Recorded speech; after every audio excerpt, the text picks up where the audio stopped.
Build Your Own is a new scanning method available in Predictable 7. Through the 4 different options available for both progression and selection, you are able to customize a scanning method which works perfectly for you. Progression is how you move the scanning highlighter across the screen. Use your chosen progression method to move the scanning area through the scanning pattern. Customization options are timer, screen tap, switch access, and gesture triggers.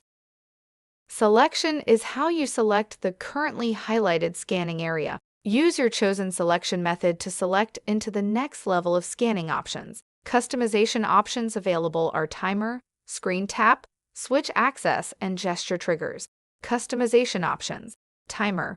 You can adjust the timer to be between 0.5 and 3 seconds. For progression, this means that the scanning highlighter will move areas after the time chosen. For selection, this means that if the highlighter remains in place in one area for the time chosen, then it will select that area.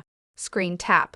You can adjust the screen area for which the tap will be registered. The options are whole screen, left side, right side. For progression, every time you tap the chosen screen area, the highlighter will move through the scanning pattern. For selection, every time you tap the chosen screen area, the currently highlighted area will be selected.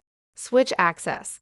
Once you have set up your switch, you can use it for either progression, selection, or both, depending on the type of switch and how it is set up. Gesture triggers.